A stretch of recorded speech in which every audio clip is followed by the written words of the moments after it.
It's another Monday night with the red and white presented by, but not yet at McAllister's Deli, although I guess we could at this point if we wanted to, just keep our social distance. Max Norris joins us, head Ball State women's tennis coach. Max, how's your quarantine? First of all, Joel, thank you for having me. The quarantine has been tough at times, but also very, good and rewarding as well. It came at a bad time for you because you guys were off to a phenomenal start to your season. You were 10-2 with, for the most part, your top four singles players all being freshmen. Where was the season at for you, and how did you feel about what 2020 could have looked like? Yeah, you were right. We did have a lot of young players playing, but they were doing a very good job. A lot of them, maybe had hit a little bit of a freshman wall, but we're starting to figure out how to get through it. And then we had some older players in Victoria, Rebecca and Livia, who were also doing a great job and were helping everybody out. So I was very excited. You could see they were starting to believe in each other. Like, hey, even when we don't play our best, we were still finding ways to win. So that was pretty cool, and that was pretty rewarding to see. Taking someone like Jessica Braun, who is a true freshman and played number one singles, I think, every match ever in her high school career, walks onto a campus and being thrust into that role again. What was your impression of the way that she handled that over the course of the season? And I guess Emma behind her too played a lot at the number two spot to take on that much weight early in their careers. Yeah, I think, for Jessica, Emma, and Amy Kaplan, who was a big part of our team as freshmen, I think it's very difficult for all of them. But they're the type of people who rise to a challenge. So granted, it's very difficult to know that every match you're going to play the other team's best player. And, you're 18, you're 19 years old. And that can be very difficult, especially if the other player is very experienced or very savvy or what have you. But I think they're the type of people that was going to bring out the best in them. And so that's why myself and our coaches, thought this is the time to put younger players at the top. They're ready, they have talent, and they're hungry. What's that challenge like for you as a coach when you've got a roster that has that kind of makeup where you've got a couple of leaders at the top end, but you're going to rely a lot on some young ladies that don't yet know what they're getting into as freshmen? There's two things. I mean, a positive is usually they only know what's in their own mind. So they might not have any predisposition to think they can do this or they can't do that. So their mind is open. It's kind of a blank canvas. Obviously the challenge too, however, is, when you're a freshman, whatever sport you play, their first college season is going to be longer and more taxing than, when they were a junior or in high school. So I think there is that aspect of it too, though, that they've got to learn how to fight through that wall, because everyone's going to hit that wall.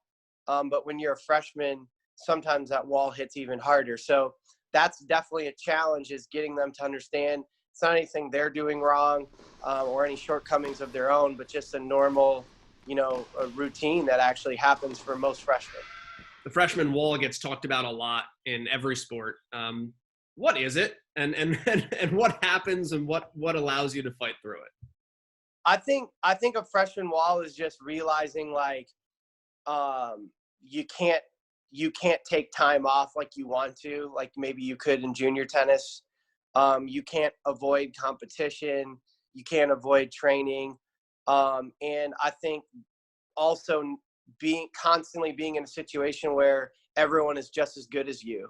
I think that plays a big part into it as well. You're going to be in a situation next year where you went from losing 70% of your singles wins this year to having literally your entire team back. I know Becca Harrington is going to return for you guys next year. Mm-hmm. And what's your approach like as a coach? Because you get that whole group back. Obviously, you're going to add a couple more to it. But do you almost kind of use this as it's almost like a free bonus pre-freshman year for those youngsters? No, that's a great point, Joel. And obviously, everyone's going to be trying to do the same thing across the country. I think one thing for us that we're very excited about is it gives us an opportunity to have more depth.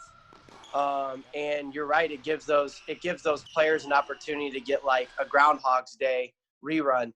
So you went through this, you went through that. Now you get the exact same experience again. But the one thing I have told them is it's not going to be the exact same. People are going to be older. People are going to have different, ways they approach things. So I think everyone has got to be prepared that while there will be most of the same people, you will have to have a different mindset. So I'm excited for us because we get to be very growth oriented. When you have a lot of good players, you can focus on growing them.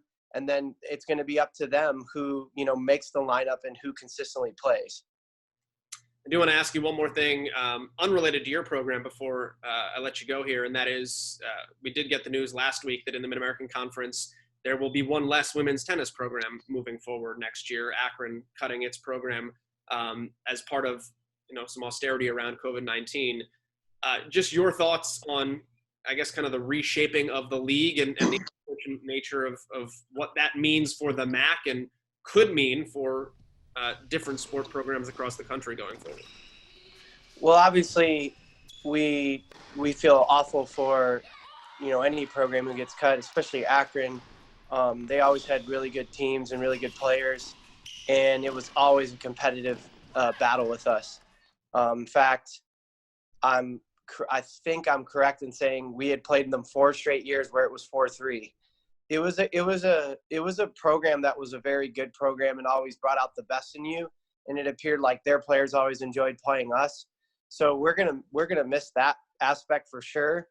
And then I just think for our athletes, not just their athletes, but every athlete in the league, I mean, everyone is sad. Like you want more teams, you want more competition, you want to play different schools and have more vibrance to your conference. So that is very, very unfortunate and very sad. And we hope that's the end of it. Well, Max, last week I finished off by wishing Bill Richards well on his tour and his 49th season upcoming. I know you're just a couple of years short of that, but enjoy the summer and looking forward to what you guys have in store come the fall.